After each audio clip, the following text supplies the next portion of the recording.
This is Southern Cross News with Rachel Williams.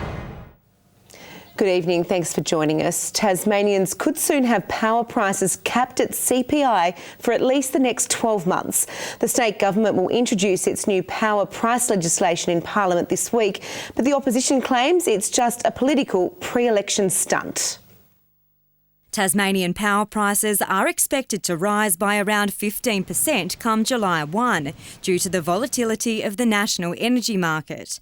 But Matthew Groom says he won't allow it. We consider that to be unacceptable, and so we're intervening to prevent that from happening. To limit the impact, the state government will this week legislate to cap the wholesale power price. That will mean instead of households and small businesses getting a 15% increase, they will get an increase consistent with CPI, so it'll be around 2%. The opposition says it won't oppose the cap, but believes we also need a long-term solution.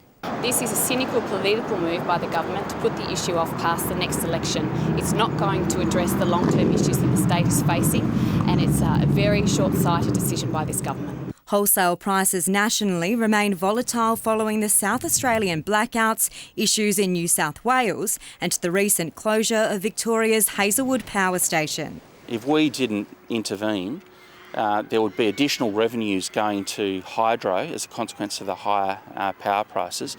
But what we're doing is we're returning that windfall gain to the Tasmanian people. But what happens after the 12-month cap ends remains questionable. The Liberals promise prices won't skyrocket, but Labor isn't convinced. There won't be a price shock at the end of this. The risk always when you cap something is that at the end of the day somebody's got to pay. Parliament resumes on Tuesday. Monica Dadson at Southern Cross News. The Tasmanian Liberal Party says it will fight any GST changes if they're recommended by the Productivity Commission. Federal Treasurer Scott Morrison today ordered a major review of the way GST revenue is carved up. There's now concerns how the inquiry could affect Tasmania. We are very concerned that they've asked the Productivity Commission to do the review, and we're very concerned because over the long term it could mean billions to Tasmania. It would have a significant impact, which is why the Tasmanian government won't stand by and allow that to happen. We're going to fight for Tasmania's fair share. Tasmania currently gets the second highest GST share in the country, behind the Northern Territory. Unionists have joined in one of their biggest celebrations of the year, the annual May Day March, recognising the movement's achievements, but also acknowledging the challenges it still has ahead. So we've got hundreds of thousands of workers who are set to face the biggest wage cut since the Great Depression if proposed changes to penalty rate cuts go through. And this is an opportunity for Tasmanian union members to say, you know what, we deserve better than that. An estimated 200 people turned out for today's march. A Tasmanian mum is on a mission to support children's charity Bravehearts and promote awareness about child sexual assault. Hundreds of Tasmanians took part in a colour run today, helping raise $10,000 to support her goal to compete in Bravehearts' 7-day marathon in June. A splash of colour for a worthy cause. Hundreds of Tasmanians showing their support to protect Australia's most vulnerable children. Lots of colour, lots of everywhere. They said no matter how hard you try, you're going to get doused in colour. So. Yeah. I have no idea what I'm in for. Like, just take it as it comes. We're all mums apart from the younger one now. That's our baby. Organiser Megan McGinty is set to tackle Bravehearts series in June, involving 7 marathons in 7 states and in 7 days.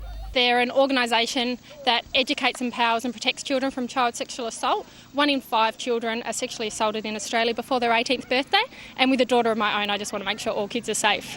Despite being a gruelling challenge, the key participant will compete for a second time. I'm a self-confessed non-runner. I don't like running, but it's just to raise awareness for the charity. Money raised from today's run will support Braveheart School's safety education program. Tasmania, we're really lucky. The Ditto program is funded by the government. We're the only state where it's fully funded by the government, so we just want to make sure all children get access to what we can here. The Bravehearts Marathon begins in Perth in June. Talia Higgins, Southern Cross News. The family of a young Tasmanian woman who died at the Launceston General Hospital last year is giving back to the intensive care unit. Sarah Cooper passed away in April, and today her family and a St Kilda supporters group donated 2 chairs to the hospital in her honour. The Cooper family knows this intensive care unit all too well. Last April, while their daughter and sister fought for her life, this is where they waited. We only had a few uncomfortable chairs to sit on. We had to sleep, make beds on floors. So it was very stressful. Sarah had epilepsy and her heart failed following a seizure. The 24-year-old spent days in ICU but didn't make it. Now, as her legacy, the family is raising funds to buy the unit more comfortable chairs, which allows other parents to be able to at least have a little bit of comfort while they go through such a terrible time. It means a lot for us, and I think it would mean a lot for Sarah too. The gesture also a gift to the hospital staff who supported the family. The Launceston St Kilda supporters group also getting behind the cause, donating a chair after one of its members went through a similar situation. One way or the other, if ourselves or our families haven't been affected with these sort of things, they will be, no doubt. So it's good to know that we're, helping out the community in whichever way we can. Each chair costs around $2,000 and the family's fundraising efforts are not over just yet. We aim to buy more chairs for here and hopefully maybe hospitals around the state. Monika Dadson at Southern Cross News. Glenorchy has smashed Burnie by 124 points to remain undefeated in the TSL this season. North Launceston easily accounted for Devonport last night, while Clarence won on the road this afternoon. Their second trip north in 2 weeks. The bus trip didn't hamper Clarence, who started sharply. A 3-goal-to-none first term, handing them a 16-point quarter-time lead. Jake Cox copped one late and spent some time on the deck. The Roos only motivated as they slammed on another 3-2 in the second. Sonny Whiting was quiet for Launceston, only booting 1 for the Blues. They only managed 4 as a team. Clarence easing to a 38-point win. Last night, Northern Bombers' Zach Burt continued his strong start to season 2017. He was pivotal in North Launceston's 96-point thrashing of Devonport. The Burleigh forward booted 6 goals in the drubbing, taking his tally to 16. Tom Couch chipped in with 4. The Pies' loss sees them winless after 5 rounds. Chris Rowbottom, Southern Cross News. Collingwood Magpies have claimed its 3rd consecutive victory in the Super Netball League. In front of a huge crowd at Launceston Silverdome, the Magpies defeated the Queensland Firebirds 61-59. It was the first time Super Netball has been played in Tasmania. Glenorchy Knights and Launceston City have pulled off 2 enormous upsets in the statewide Lacca Seljack Cup. Their victories yesterday mean powerhouses Devonport and South Hobart are now out of the running.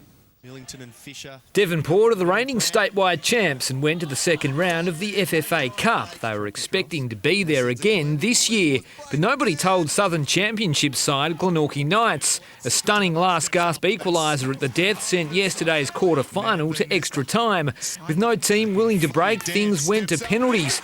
Knights getting the chocolates in a stunning upset. Launceston City did the same, knocking heavyweight South Hobart out of contention. Goals from Williams and Bartlett sealing a famous win for the club. No such troubles for Hobart Zebras. They cruised past Clarence 6-0 to book their place in the statewide semis. Basketball and the Hobart Chargers went down in double overtime to Kilsyth this afternoon. Matang Muo had 32 points and Rob Hire had 31, but it wasn't enough to prevent a 9-point loss. The Chargers going 0-2 on their road trip. The Northwest Thunder also dropped both their games on the road, going down to Mount Gambier and Frankston. The Tornadoes overcame a tumultuous 48 hours to win both their games away from home, beating Sydney Uni in Frankston, while Hobart's women's team split their road trip with a narrow win over Albury-Wodonga and a loss to Kilsyth today. Overseas, and Richie Porty's up to 2nd overall in the Tour de Romandie in Switzerland. He narrowly missed out on a stage win overnight, but with an individual time trial, the last stage remaining, he's in good stead to claim victory. Finally tonight, the state's best surfers have gathered at South Arm for one of the most important events on the Tasmanian surfing calendar, the Southern Challenge, held in memory of a local legend of the sport. The cream of the state's surfing crop carving up Rebounds Beach at South Arm. Today, no ordinary competition. The Southern Challenge held annually in honour of Tasmanian surfing legend Paul Johannesson. It's the event every Tasmanian surfer wants to win.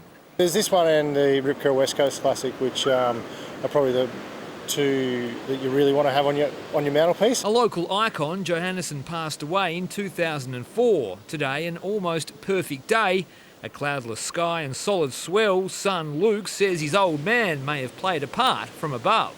Every time we have it, it seems to work out, so yeah, he's looked after us again. It might not offer the biggest winner's check, but competitors seem to go just a little harder in this event. A new format saw competitors awarded double points for their best of 3 rides across 2 heats, making for a hotly contested battle. This year it was Brooke Mason taking out the Women's Open, while big wave regular Marty Paradisus won the Men's Open title. Happy to win in memory of one of the sport's most loved local figures. I feel Paul brought a lot of soul to the surfing in Tasmania. He really had sort of his ideal lifestyle and was living it. Chris Rowbottom, Southern Cross News. Good evening. Well, cloudy about the west and north today. Fine and sunny elsewhere. Temps up to 4 degrees above the average in the east and south. Hobart, a lovely 20 degrees. 16 in Launceston, Burnie and Devonport. 21 was the stay stop recorded at the Friendly Beaches in Campania. 17 today at Strawn, Smithton, Maydena and on Flinders Island. 18 at Grove and Larapuna with 16 at Cressy and also there on King Island. Now the high def satellite sticker sees plenty of cloud to our west. Look at it there, streaming across the bight. Also we see the remains of tropical cyclone Francis there over northwest Western Australia. And on the close up, a cloud about the west and north. The rest though, cloud free. Tomorrow a cold front is nearing the west coast of Tassie with highs either side of it. Now coastal waters and winds at northwesterlies at 20 to 30 knots over most waters, 35 knots in the west and south, swells to 4 metres in the west and south. A gale warning is current between southeast Cape up to Sandy Cape, a strong wind warning for all remaining coastal waters, a small craft wind alert for inland lakes. Showers and windy in the south tomorrow, Hobart 20, Dover 18, Ooze 19 degrees. Showers in the north, Launceston 17, Devonport 18, 16 in Scottsdale. Burnie and Stanley, it looks like it's going to be 18 degrees, Strawn 17 degrees and showers. Showers also in the east, St Helens 18, Swansea 19, Ross 17 degrees. Looking on to Tuesday and showers forecast for most centres except for the east coast. Things are starting to phone up for most there on Wednesday and a similar forecast there for Thursday. Late showers in Melbourne tomorrow, top of 20 degrees. Not too bad in Sydney, 25, and a lovely day in Brisbane, 26 degrees.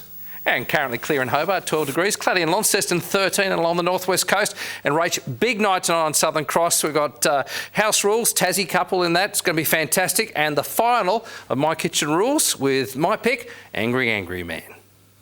OK, we'll wait and see. Thanks for that, Ken. Well, that's Southern Cross News for this Sunday, the 30th of April. Thanks for joining us. Have a happy and safe week.